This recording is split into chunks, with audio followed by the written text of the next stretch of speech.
하나님의 말씀은 레위기 4장 22절에서 35절입니다. 레위기 4장 22절. 만일 족장이 그의 하나님 여호와의 계명 중 하나라도 부지 중에 범하여 허물이 있었는데 그가 범한 죄를 누가 그에게 깨우쳐 주면 그는 흠없는 순념소를 예물로 가져다가 그 순념소의 머리에 안수하고 여호와 번제물을 잡는 곳에서 잡을지니 이는 속죄제라. 제사장은 그 속죄 제물의 피를 손가락에 찍어 번제단 뿔들에 바르고 그 피는 번제단 밑에 쏟고 그 모든 기름은 화목제 제물의 기름같이 제단 위에서 불사를 지니 이같이 제사장이 그 범한 죄에 대하여 그를 위하여 속죄한 적 그가 사함을 얻으리라. 만일 평민의 한 사람이 여호와의 계명 중 하나라도 부지 중에 범하여 허물이 있었는데 그가 범한 죄를 누가 그에게 깨우쳐 주면 그는 흠없는 암염소를 끌고 와서 그 범한 죄로 말미암아 그것을 예물로 삼아 그 속죄 제물의 머리에 안수하고 그 제물을 번제물을 잡는 곳에서 잡을 것이요 제사장은 손가락으로 그 피를 찍어 번제단 뿔들에 바르고 그 피 전부를 제단 밑에 쏟고 그 모든 기름을 화목 제물의 기름을 떼어낸 것 같이 떼어내 제단 위에서 불살라 여호와께 향기롭게 할지니 제사장이 그를 위하여 속죄한 적 그가 사함을 받으리라. 그가 만일 어린 양을 속죄 제물로 가져오려거든 흠없는 암컷을 끌어다가 그 속죄제 제물의 머리에 안수하고 번제물을 잡는 곳에서 속죄 제물로 잡을 것이요 제사장은 그 속죄 제물의 피를 손가락으로 찍어 번제단 뿔들에 바르고 그 피는 전부 제단 밑에 쏟고 그 모든 기름을 화목제 어린 양의 기름을 떼낸 것 같이 떼내어 제단 위 여호와의 화제물 위에서 불사를 지니 이같이 제사장이 그가 범한 죄에 대하여 그를 위하여 속죄한 적 그가 사함을 받으리라. 하나님, 결과만 아니라 그 과정과 그 출발이 무엇인가도 우리에게 알기를 원하셔서 자세하게 제사법을 가르쳐 주시니 감사를 드립니다. 하나님 말씀 밖으로 나가지 아니하고 또한 그 하나님 말씀을 부분적으로 치우쳐 알지 아니하고 온전하게 바르게 알아갈 수 있도록 진리의 성령께서 인도하여 주옵소서. 예수님 이름으로 감사하며 기도드리옵나이다. 아멘. 자, 이제 속죄제를 말씀하는데 속죄제는 말씀드렸듯이 가장 길게 그렇게 설명합니다. 4장에서 5장 13절까지가 속죄제입니다. 그 속죄제를 드리는 네 가지 경우를 말씀합니다. 우리가 어제 봤던 것은 제사장과 온 백성에 관한 것이었고 오늘 읽었던 것은 족장과 평민의 경우 속죄제를 어떻게 드리는가 하는 것입니다. 순서를 보면은 제사장이 나오고 온 회중 나오죠. 이스라엘 전체를 가르쳐 전체. 그 다음에 족장, 이스라엘의 지도자들, 그 다음에 이제 일반 백성들을 가리키고 있습니다. 순서에도 의미가 있습니다.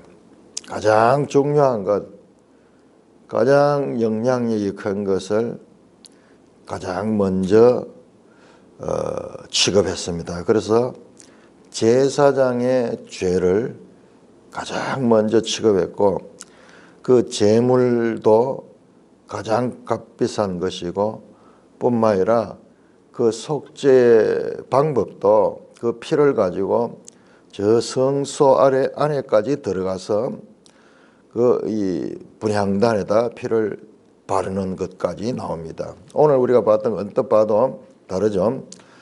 족장이나 평민의 경우에는 그 피를 가지고 성소 안에 가지 않습니다. 그냥 번제단에서 번제단의 뿔에다가 그 피를 바른 것을 알 수가 있습니다. 그러니까는 우리가 하나님께서 설명을 안 해도 그냥 이런 사건만 나열해도 무엇이 중요한가, 어떤 죄가 더 위중한가, 그러므로 속죄에 있어서도 더 깊고 넓게 속죄를 해야 되는가를 우리가 순서를 통해서도 암시를 받을 수가 있습니다. 제사장이 죄가 중요한 것은 제사장은 온 백성에게 영향을 끼칩니다. 온 이스라엘과 하나님의 관계를 그렇게 바르게 하는 역할을 하기 때문에 이 제사장이 죄를 범하면 그 하나님과 온 백성들의 관계가 회복될 수 없기 때문입니다. 제사장이 감당하는 것처럼 오늘날 우리 사역자들의 범죄가 우선적으로 처리돼야 할 것도 이와 같은 의미를 통해서 알 수가 있습니다. 이 지도자들이 이 순서도 이제 족장, 평민 그렇게 나오는데 구약 시대는 제사장이 구별되어 있으니까 제사장이 하나님 말씀을 맡고 제사를 집행하고 일반인들은 잘 모르죠. 그 지도를 따르죠. 그 지도자가 잘못되면은 온 교회가 잘못되게 되는 것과 마찬가지로, 그러므로 오늘날도 목사, 장로, 지도자들이 바르게 서는 것이 중요합니다. 어제 김용준 목사님하고도 이렇게 좀 전화 통화를 했는데 참 그런 이야기를 공감하더라고요.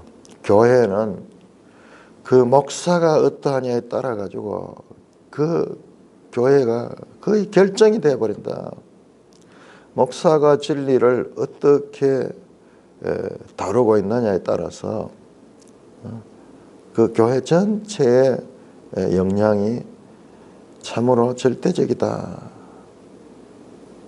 그런 이야기를 하더라고요. 그런 것 같아요. 그런 것 같아요. 목사가 제대로 알지 못하면은 하나님 말씀을 가르쳐도 그 말씀의 본질보다는 늘 주변 것들, 비본질 것들이 중요하게 되고, 그렇기 때문에 성도들의 신앙도 바르게 서지 못하게 되는 거죠. 그럼 오늘날 우리 한국교회에 그런 문제들이 아주 심각하게, 그 이전에 아직까지 교회가 이렇게 건물도 제대로 없고 이럴 때는 목표가 건축하는 게 목표, 인원을 늘리는 게 목표. 그렇지만 이제 그 목표들이 이루어진 교회들에서 심각한 진리가 없음으로 말미암아 일어나는 문제들이, 진리가 없으면 결국 드러나는 인간들의 생각들이에요. 그러면 인간들 생각은 각기 소견에 옳은 대로 되다 보니까는 교회가 파당이 나게 되고, 그렇게 하면서 오늘날 우리가 알지 못해서 그렇지 곳곳의 교회에서 지금 그런 문제들이 일어나고 있습니다. 자, 제사장이 속죄를 드리는 경우 제사장도 부족한 죄인이기 때문에 그런 거예요. 그래서 히브리서는 이 문제를 중요하게 다루고 있습니다. 자, 우리 히브리서 5장을 한번 찾아보겠습니다. 레위기와 히브리서는 아주 이 짝을 이루고 있는 그런 책인 것을 우리는 알 수가 있죠. 히브리서 5장 1절부터 5절까지 교독하겠습니다. 대제사장마다 사람 가운데서 택한 자이므로 하나님께 속한 일에 사람을 위하여 예물과 속죄하는 제사를 드리게 하나니. 그가 무식하고 미혹된 자를 능히 용납할 수 있는 것은 자기도 연약에 휩싸여 있습니다. 그러므로 백성을 위하여 속죄제를 드림과 같이 또한 자신을 위하여도 드리는 것이 마땅하니라. 이 종기는 아무도 스스로 취하지 못하고 오직 아론과 같이 하나님의 부르심을 받은 자라야 할 것이니라. 또한 같이 이와 같이 그리스도께서 대제사장 되심도 스스로 영광을 취하심이 아니요 오직 말씀하신 이가 그에게 이르시되 너는 내 아들이니 내가 오늘 너를 낳았다 하셨고.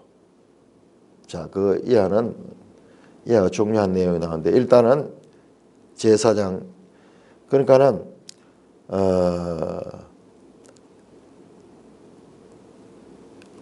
일반 제사장을 가리킵니다. 누가 사람입니다. 사람 가운데 택한 자. 그래서 하나님께서 구별해서 하나님의 일을 할 수 있도록 봉사할 수 있도록 그렇게 구별되었지만은 그가 3절은 그러므로 백성을 위하여 속죄제를 가지고 또한 자신을 위하여도 드리는 게 자신에 대한 죄에 대해서도 속죄제를 드려야 되는 거예요. 일반 사람들 무식하고 미혹된 자를 능히 영약할 수 있는 것은 자기도 연약해서 제사장이나 사장 일반 백성이나 똑같이 연약한 자들이에요. 죄에 대해서 무력한 자들입니다. 그렇지만 제사장은 아무나 하는 게 아니고 아론처럼 하나님께서 구별된 아론의 후손들만 그 제사장 역할을 할 수가 있습니다. 그런데 우리에게 있는 대제사장이신 예수님은 그렇지 않아요. 그게 이제 차이가 나는 거죠. 자, 4장 14절에 이제 그 말씀 14절부터 16절에 그 말씀. 그러니까는 지금 이 4장 5장이 예수님이 대제사장이심을 알리는데 그러나 그 대제사장임은 이스라엘 역사에 나타났던 그런 제사장과 같은 역할이지만은 그러나 질적으로는 완전히 다르다. 완전히 다르다. 그 말씀하는 거예요.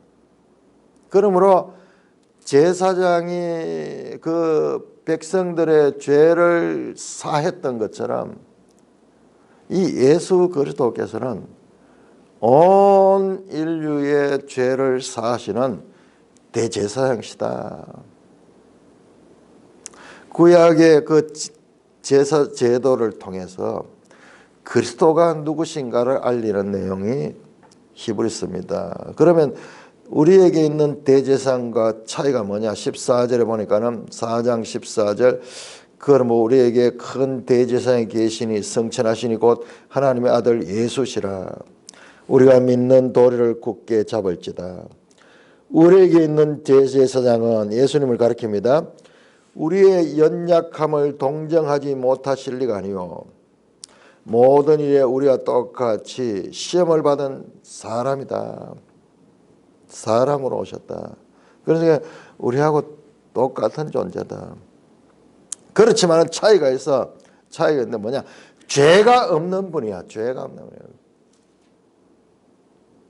죄가 없기 때문에 이분은 속죄제를 드릴 필요가 없어요. 죄인들이 드는 것이 속죄제인데 이분은 죄가 없는 게 아니라 여기서 이 죄를 강조하는 게 바로 이거예요.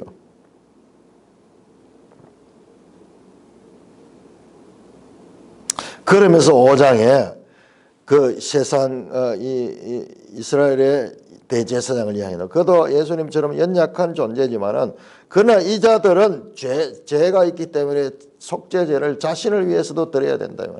그럼 예수님은 왜 속죄제를 자신을 위해서 속죄제를 드리지 않느냐? 그 사람들은 세상의 제사장들은 아론의 후손들이지만은 예수님은 아론의 후손이 아니에요. 6절에 보면 멜기세덱의 반차를 따르는 제사장이라. 너무 신기하죠.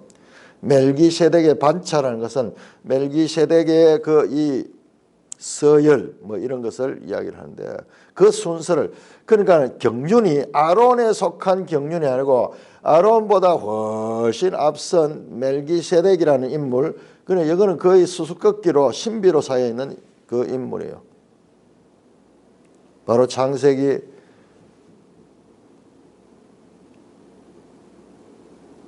14장에서 나왔던 창세기 14장에 나왔던 이 아브라함이 11조를 바쳤던 살렘의 왕이신 거룩한 제사장이고 살렘의 왕인 그 멜기세덱이라는 그 인물을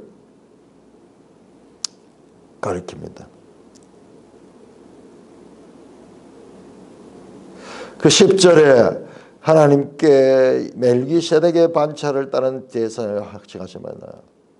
그러면서 이제 멜기세덱이 있었는데 이 멜기세덱은 하늘에서 내려온 그와 같은 그 이 모세의 법에 제한받기 훨씬 이전에 하늘에 속한 제사장이에요. 그래서 이제 예수님은 그 반차를 그걸 소개를 하시면서 자, 우리 여기서는 일반 제사장은 속죄제를 드려야지만은 예수님은 같은 대제사장일지라도 그런 죄가 없는 분이기 때문에 속죄를 드렸다. 이것을 얼마나 강조하는지 모르겠습니다.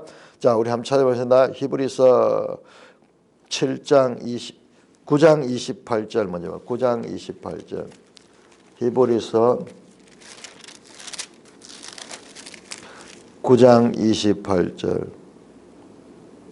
이와 같이 그리스도도 많은 사람의 죄를 담당하시려고 단번에 들이신 바 되셨고 구원에 이르게 하기 위하여 죄와 상관없이 자기를 바라는 자들에게 두 번째 나들가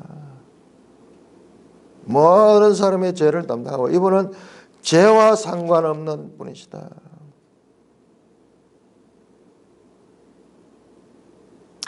베드로전서 2장 히브리서 다음에 야고보 베드로전서 2장 22절 사도 베드로는 예수님을 이렇게 말씀합니다. 그는 죄를 범하지 아니하시고 그 입에 거짓도 없으시며 욕을 당하시되 맞대어 욕하지 아니하시고 24. 친히 나무에 달려 그 몸으로 우리의 죄를 담당하시니 이는 우리로 죄에 대하여 죽고 의에 대해서 살게 하려 함이라. 그는 죄를 범하지 않은 분이다. 죄와 상관없는 분이다. 요한일서 3장 5절. 베드로서 다음에 또 요한일서 나오죠. 요한일서 3장 5절. 그가 우리 죄를 없애려고 나타난 것을 너희가 아나니 그에게는 죄가 없느니라. 죄가 없느니라.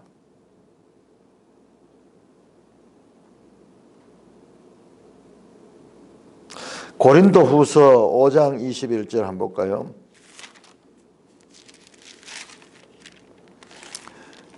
예수님이 5장 21절 고린도후서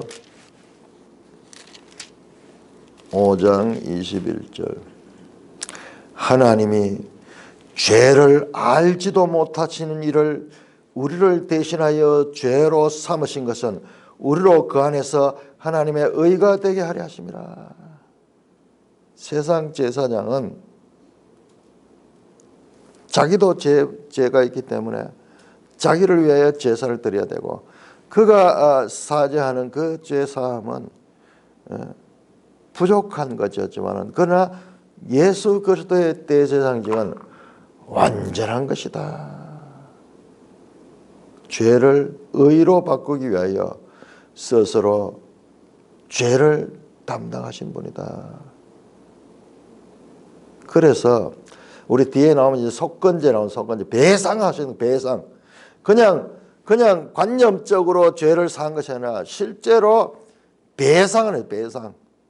자기가 죄인처럼 자기가 이 몸을 들여서 그렇게 값을 치렀다. 값을 치렀다. 그 레위기를 통해서 우리가 배우게 되는 건 궁극적으로 예수 그리스도와의 관계예요. 우리의 구원과 관계되는 예수 그리스도의 관계. 자, 그렇게 보면서 우리 다시 한번 속죄제의 목적이 무엇인가. 그냥 우리 구약을 이걸 아무리 알고 이 예법을 잘 집행해도 예수 그리스도를 모르면은 이것이 마치 무엇과 같으냐. 증거는 있는데 그 히브리서 11장의 증거라는 말씀이 좀 이해가 돼요. 증거 뭐냐 그러면 눈에 보이는 예법이라든지 눈에 보이는 뭐 이런 것은 있지만 이게 완전한 건 아니야. 그림자에 지나지 않는다. 약속을 받지 못한 자처럼 그 약속을 받았다는 것은 그 언약의 완성을 가리키거든. 완성을 가리켜. 예수 그리스도 안에서 이 예법들이 완전히 이해되고 성취되는 거지. 예수 없이 이것만 가지고는 그냥 하나의 증거를 가진 것. 증거. 뭐라 그럴까요? 하나의 의식밖에 되지 않는 거예요. 이 의식은 궁극적으로 내용을 그 속에 담고 있는데 예수 안에서가 아니면은 이것이 바르게 해석되어지지 않습니다. 자, 그러므로 우리는 그리스도를 통해서 보면서 또한 우리가 구약을 잘 알아야 되는 것은 그리스도를 통해서 보면 이게 다 쉽게 단번에 해결되지만은 그러나 그것을 우리가 알기 위해서는 이 과정이 어떤 걸 알지 못하면은 또한 그리스도의 은혜가 어떠한지도 우리가 알지 못하는 거예요.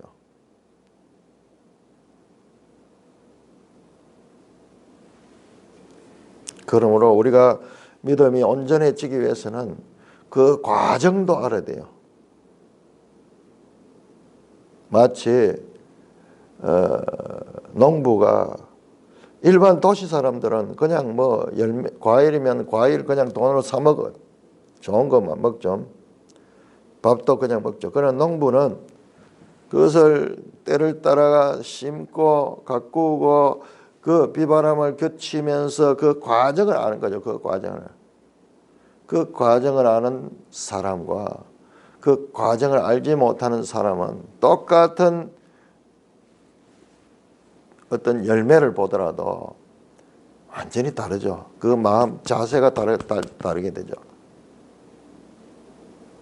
하나님은 우리에게 은혜의 과실만 따서 먹기를 원치 아니하시고 그 과정을 우리에게 알려주셔서 하나님이 누구신가, 내가 받은 구원이 어떻게 귀한 것이며 또한 내 존재는 죄의 연약함에 쌓여져 있는 죽을 수밖에 없는 존재였다는 것을 알 때 비로소 구원에 대한 필요를 느끼게 되고 그 구원에 대한 감격을 가지게 되는 거죠. 자, 그래서 이번에는 이제 22절에 4장 22절에 족장이 그의 하나님 여호와의 계명 중 하나도 부지 중에 범하여 허물이 있었으면, 자, 이 족장은 히브리어로 나시 가는데 영어 성경에서는 룰러, 통치자, 지도자들을 가리킵니다. 지도자들, 백성의 지도자들. 여호와의 계명 중 하나도 부지 중에 범하여, 의도적인 게 아니고 부지 중에 범해서 허물이 있다. 허물은 아셈 하는 건데 영어로 드레페스 그러는데 죄를 가리키는 거예요. 죄를. 아주 죄에 대한 용어가 풍성합니다. 성경에는 허물이 있는데 그가 범한 죄를 누가 깨우쳐주면 그는 허없는 자. 그런데 죄를 짓고도 자기가 죄를 짓는지 안 짓는지 모를 때가 있잖아요. 모르는 경우인데 그런데 그것을 알게 됐다. 당신이 누가 깨우쳐주면은 그러면은 그 즉시 깨달은 즉시 그는 흠없는 수염소를 예물로 가져다가 그렇게 제물로 드립니다. 자, 앞에서는 숫송아지였죠. 제사장도 숫송아지, 그 다음에 백성 회중 전체도 숫송아지를 드렸는데, 자, 여기에서는 이제 평민의 경우는 염소입니다. 크기도 좀 작고, 그 다음에 값도 소에 비하면은 산 것이죠.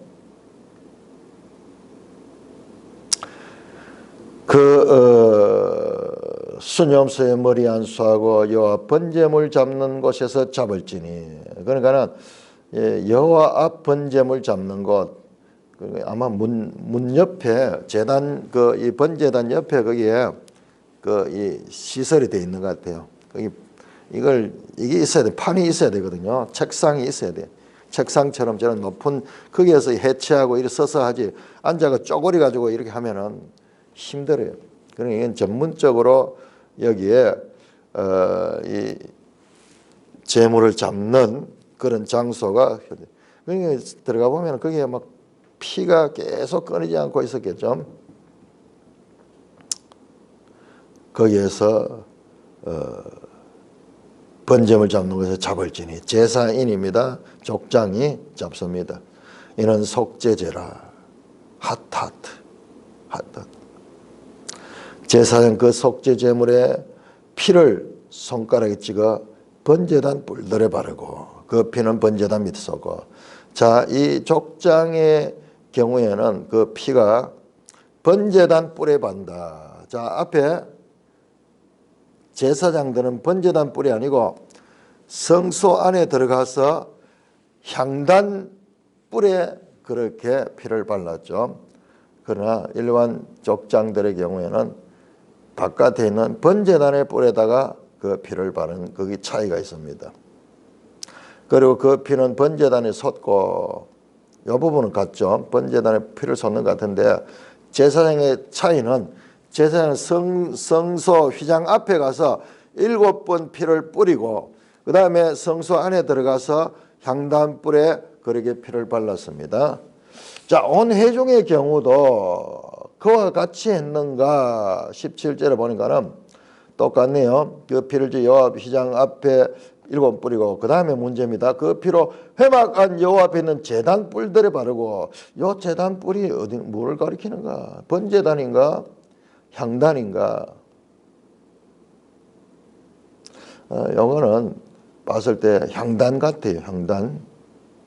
향단이고 요 뒤에 하고 구별이 되잖아요. 여기는 번제단 뿔에 바른 거 확실히 구별이 되니까는 아마 온 회중과 제사장은 향단 뿔이에요.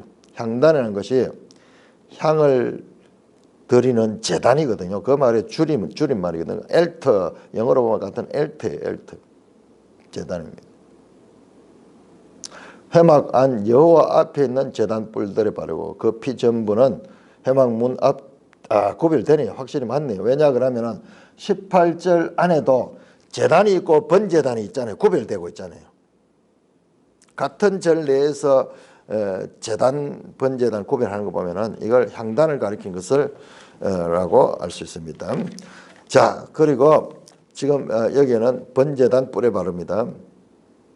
그리고 그 다음에 모든 기름과 콩팥, 간, 거풀은 화목제물에서 했던 것처럼 마찬가지로 제단 위에서 번제단 위에 불사릅니다. 기름, 콩팥, 간, 거풀 이런 것들은 여기. 그럼 고기는 어떻게 하는가? 앞에 제사장과 회중의 경우는 그 고기는 진 밖에 나와서 거기서 불태웠잖아요. 불태웠는데 여기는 그 이야기 없어. 그 이야기 없어. 그것을 어떻게 처리했을까 궁금합니다. 먹었는가?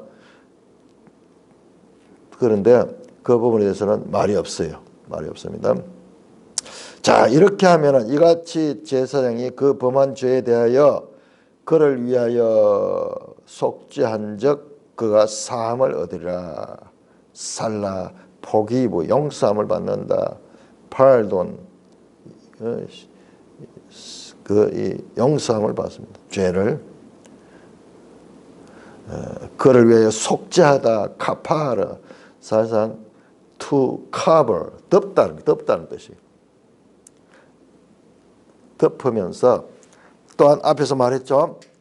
이게 카파르라는 단어가 정말 우리가 이거 꼭 알아야 돼요. 카파르 영어로 to cover요. 그러면서 또한 atonement. 또 중요합니다. 이 단어를 같이 알면 우리 뜻이 원명하겠죠.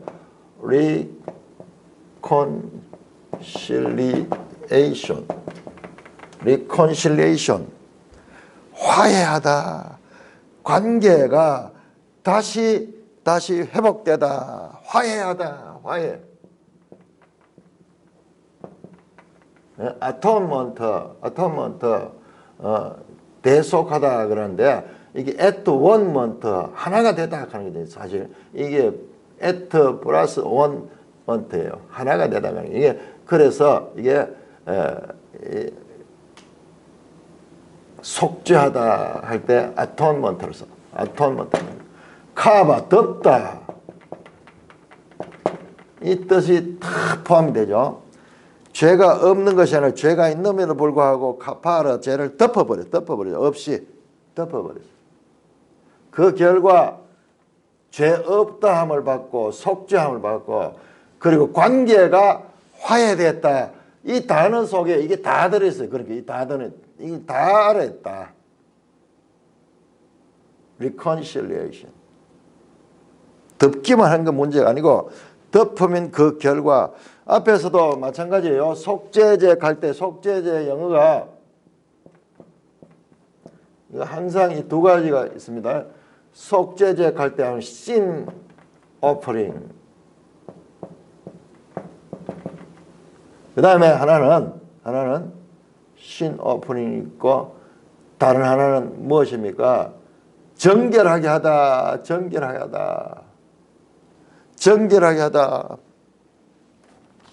영어 단어가 생각이 안 나네요. purification.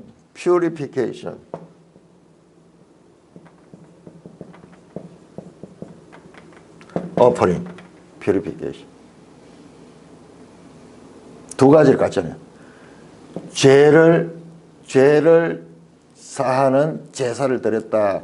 그건 동시에 깨끗하게 되었다. 죄 사함을 받았다. 그 말이에요. 그래서 속죄제를 영어로 purification이라고 이렇게 봐요. 이거는 어두운 부분을 강조하고 이것은 제사 지낸 그 결과 정결하게 됐다. 같이 뜻을 알아야 됩니다.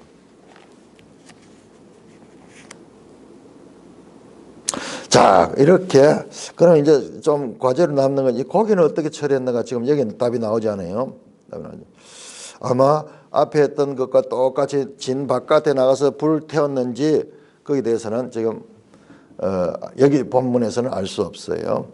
자, 그 다음에 27절에 만일 그럼 계속 경우 케이스 바이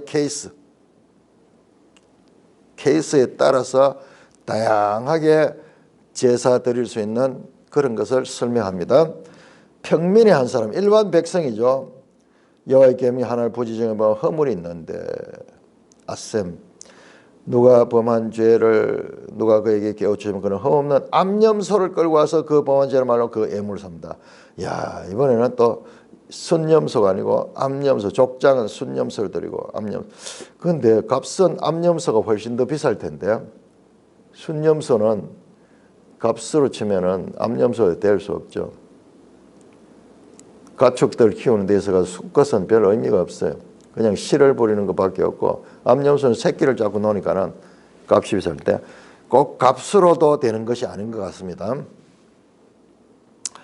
흠없는 암염소를 끌고 와서 그 범한 죄로 말미암아 그것을 예물로 삼아.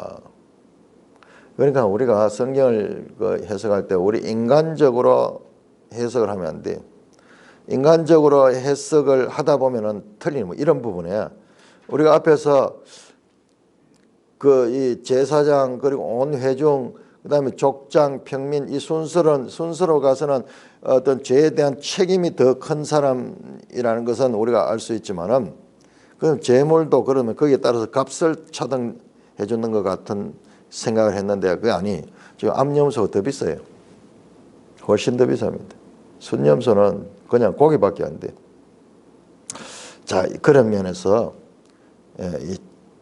우리가 가지고 있는 그 일반화의 원리를 뛰어넘는 성경에 항상 성경에는 이와 같은 변형이 있습니다. 변형이라고 할까 할까요? 우리가 일반화시키기 쉬운 그런 것들을 뛰어넘는 하나님의 말씀에 특별한 그런 요소들이 늘 있어요. 모든 부분에 다 있어요. 자, 그렇게 해서 암염소를 범한 죄로 말하면 그것을 예물로 삼아 속죄 제물의 머리에 안수하고, 암염소에다 안수하고 제물의 번제를 잡는 것은 똑같습니다. 제사장 손가락 그 피를 찍어, 이것도 마찬가지로 그 피를 번제단에 뿔에 바르고, 번제단 뿔에 바르고 그 피 전부를 제단 밑에 섞고, 그 다음에 그 기름과 화목제물 기름 떼는 거, 이거는 마찬가지로 기름, 콩팥, 간, 끝풀 이런 것들은 하나님께 드린다. 그러니까 지금 이 화목제와 이 속죄제에서 계속 반복되어 나오는 것은 콩팥과 간과 기름과 그 끝풀, 둘러싸고 있는 그 끝풀들, 내장 장기 가운데서 창자나 이런 거 아니에요. 창자나 이런 거 아니고 그런 것은 따로 치고 이 기름, 콩팥, 간, 야, 이게 전부 다 걸러주고 뭐 이런 역할을 하는 거네요. 간 같은 것도 영양소를 갖다가 또 이렇게 분해해가지고 피로 보내고 하는 그런 거네요. 그냥 창자 같은 거 이런 거는 소화해가지고 밖으로 내보내는 그런 역할을 하는데,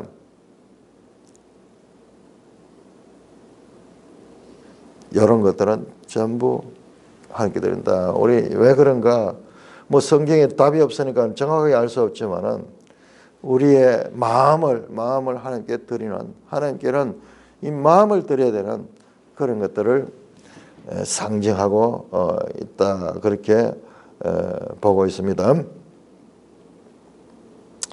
자, 그렇게 해서 여호와께 불살라 드립니다. 제사장 그를 위하여 속죄한 적 그가 사함을 받으리라. 마찬가지로 그가 또 만일 또 하나 더 말이 나와 케이스가 다른 케이스입니다. 32절에 어린 양을 속죄 제물로 가르거든 흠없는 암컷을 깎거든. 계속 여기는 암컷이네요. 앞에는 암염소가 그냥 큰 것이었어. 새끼를 놓을 수 있는 그런 암염소인 것 같고, 그 다음에 여기는 암염소인데 아직까지 어린 암염소요. 그럴 경우에도 암컷을 드리라. 왜 그럴까? 우리가 알 수 없지만은 여기에도 하나님 나름대로 뜻이 있을 텐데, 귀한 것을 드리다. 그런 거, 귀한 거, 속여온 거, 흠없는 암컷을 끌어다. 흠 있는 게 아니고 흠 없는 거. 우리가 제사를 드릴 때 내가 쓰다 남은 거, 못 쓰는 거, 부족한 거 아니고 가장 좋은 거, 가장 좋은 걸 드린다. 그게 믿음이죠. 믿음. 그 속죄 제물은 머리 안수하고 번제물 잡는 거 속죄물 잡고, 제사장 그 피를 손가락에 찍어 이것도 번제단 뿔에 바르고, 피는 전부 제단 밑에 쏘고, 그 다음에 내장, 콩팥, 간, 끝풀 이런 것들은 다 하나님께 번제단 위에서 불태워서 드린다. 고기 처리는 어떻게 했을까? 여기에 나오지 않아요. 자, 우리 10장 한번 볼까요? 10장. 10장 16절. 이것도 내가 가지고 있던 의표를, 야, 속죄제는 완전히 이 죄를 사는 거기 때문에 먹는 것이 없고 온전히 불태워서 드린다, 이렇게 생각했는데, 이제 앞에서는 그랬죠. 제사장 경우와 회중의 경우. 그런데 이제 여기는 안 나오는데 이 경우에는 어떻게 될까? 이것도 불태워서 완전히 드린 것이 아닌가, 이런 생각을 했는데 그 생각과 다른 내용이 나옵니다. 우리 10장 16절. 자, 우리 또 이거 하면서도 와, 제사제도 이어서 이야기하다 또 딴 데서 또 좀 나와요. 그것도 우리가 또 생각을 해야 됩니다. 자, 10장 16절에 18절. 자, 우리 이때 가서 자세히 살펴봐야겠지만은, 모세가 속죄제 드린 염소를 찾은즉, 속죄제를 드린 염소라, 그러니까 이 족장이거나 평면이 한 경우에는요, 이미 불사른지라 그가 아론의 남은 아들 엘라살과 이다말에게 노하여 이르되, 그 아론의 아들 둘이 죽은 그때네요. 이 속죄 제물은 지극히 거룩하거늘 너희가 어찌하여 거룩한 것을 먹지 아니했느냐. 이는 너희로 회중의 죄를 담당하여 그를 위하여 여호와 앞에 속죄하게 하려고 너희에게 주신 것이라. 그 피는 성소에 들어오지 못하는 것이었으니 그 제물은 너희가 내가 명령하는데 거룩한 것을 먹었어야 했다. 먹는 것 같아요. 이 부분도 또 나중에 더 자세히 봐야 되겠지만은, 그런데 이거 아론의 자손들 제사장들인데요. 자, 조금 모순이 있는 것 같이 느껴질 정도로 제사장들은 안 먹잖아요. 이 속죄제는 안 먹잖아요. 밖에 가서 완전히 불태우잖아요. 그런데 지금 10장에 가서 저런 내용이 나오는데, 제가 캐션 마크를 두고 한 번 더 고기 처리를 어떻게 했는가 생각을 하면서 나중에 저 부분도 한번 자세히 한번 다시 봐야 될 것입니다. 자, 5장 1절에서 13절 속죄제 마지막 세 번째입니다. 5장 1절 교독합니다. 만일 누구든지 저주하는 소리를 듣고서도 증인이 되어 그가 본 것이나 알고 있는 것을 알리지 아니하면 그는 자기의 죄를 져야 할 것이요 그 허물이 그에게로 돌아갈 것이며, 만일 누구든지 부정한 것들 곧 부정한 덜짐승의 사체나 부정한 가축의 사체나 부정한 곤충의 사체를 만졌으면 부지중이라고 할지라도 그 몸이 더러워져서 허물이 있을 것이요. 만일 부지 중에 어떤 사람이 부정에 닿았는데 그 사람의 부정이 어떠한 부정이든지 그것을 깨달았을 때에는 허물이 있을 것이요. 만일 누구든지 입술로 맹세하여 악한 일이든지 선한 일이든지 하리라고 함부로 말하면 그 사람이 함부로 말하여 맹세한 것이 무엇이든지 그가 깨닫지 못하다가 그것을 깨닫게 되었을 때에는 그 중 하나에 그에게 허물이 있을 것이니, 이 중 하나의 허물이 있을 때에는 아무 일에 잘못하였노라 자복하고 그 잘못으로 말미암아 여호와께 속죄제를 드리되 양떼의 암컷 어린 양이나 염소를 끌어다가 속죄제를 드릴 것이요 제사장은 그의 허물을 위하여 속죄할지니라.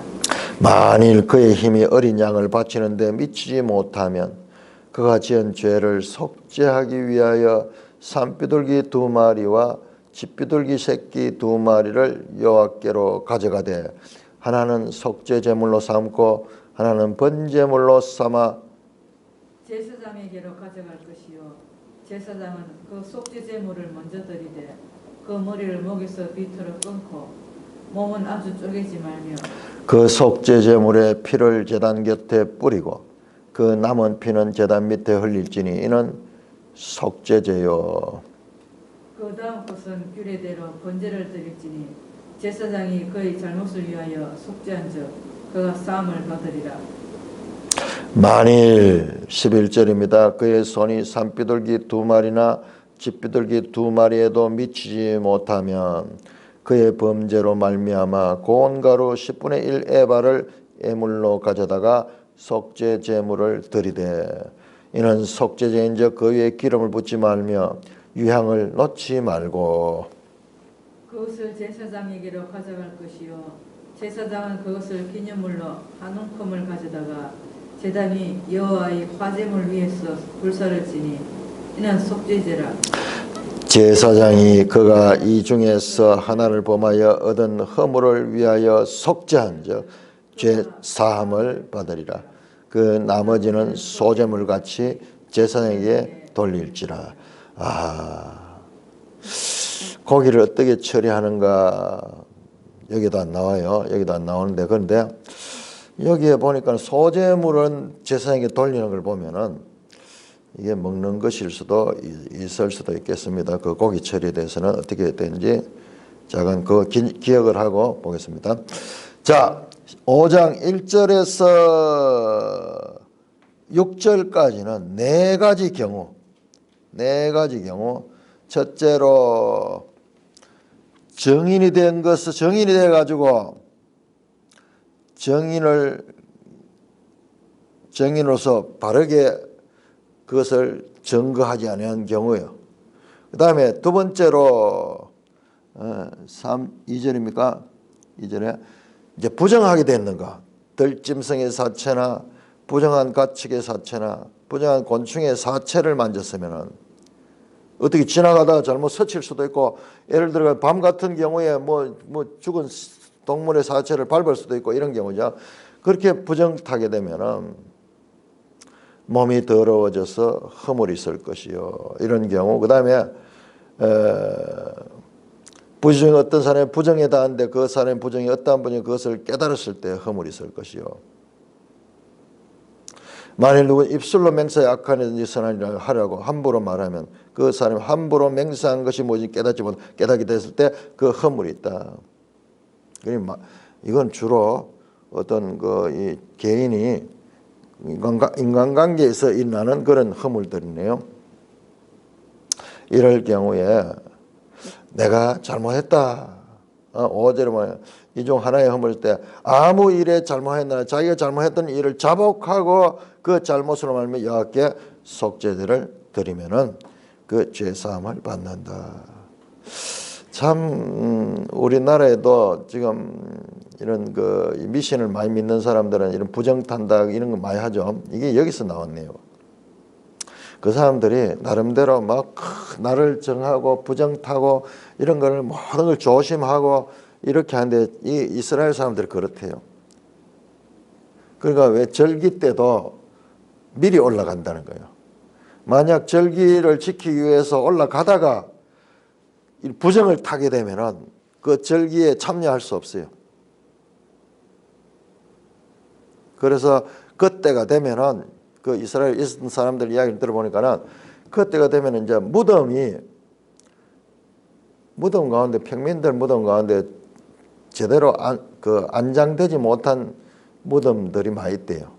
그러다 보면 세월이 지나고 이러니까 그런데 뼈다귀가 나오거나 이러면 사체와 접촉이 되면은 되니까는 그때는 오는 길에다가 회치를 한대.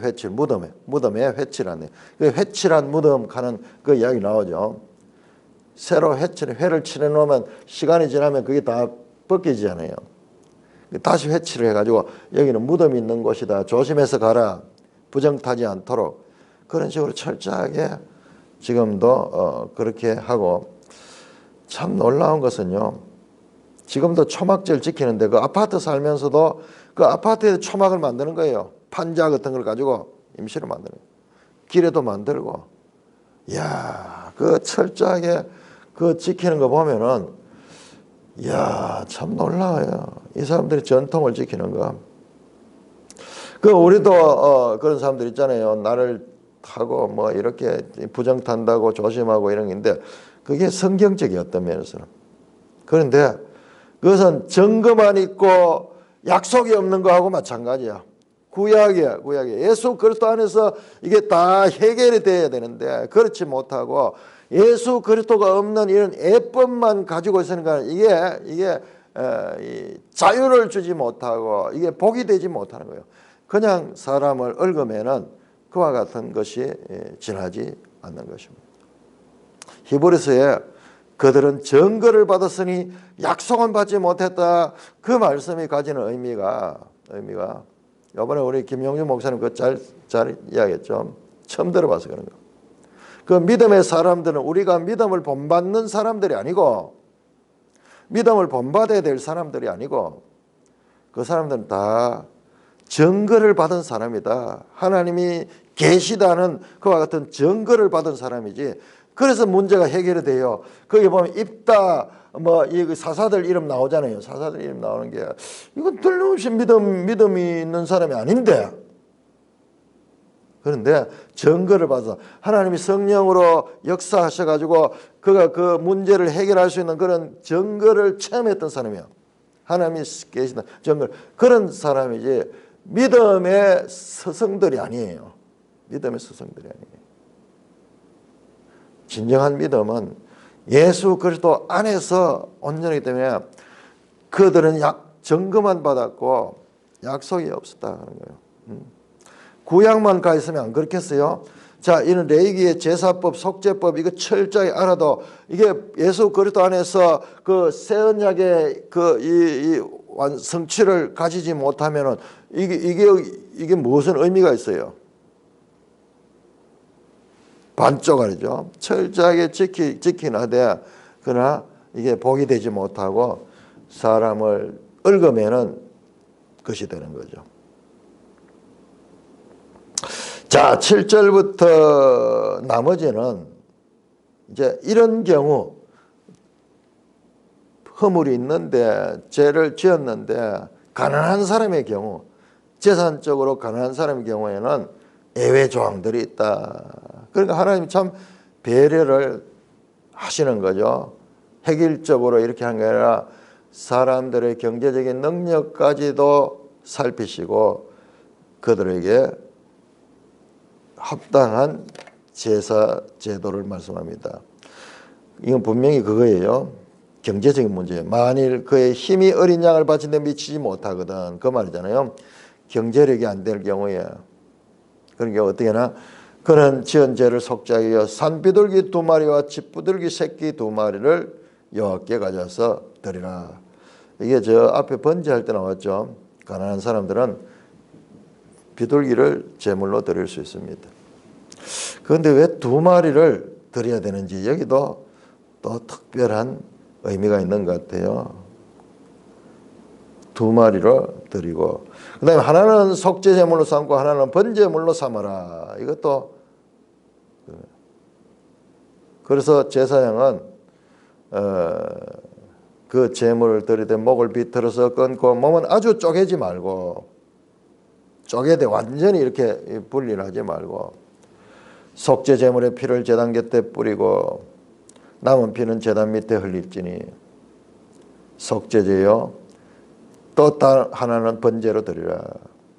제사장이 그의 잘못을 위해 속죄한 적 그가 사함을 받으리라. 다음에 6째 경우에는 만일 그의 손이 산비둘기 2마리나 쥐비둘기 2마리도 미치지 못하면은 극빈자들 경우에 그도 마찬가지로 고운 가루로 10분의 1 에바를 예물로 가져다가 속죄제물 드리되 그러나 거기에다 기름이나 유향은 넣지 말고 제사장 이것을 불태워서 드리고 나머지는 제사장이 몫으로 그렇게 돌린다.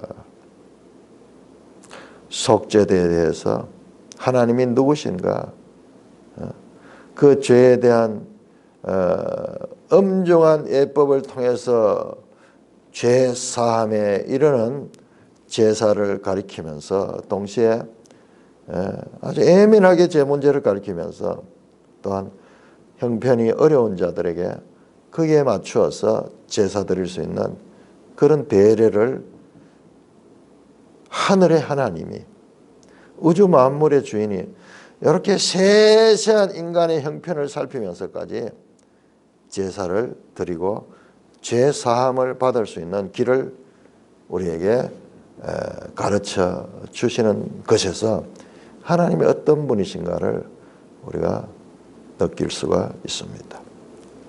찬송가 283장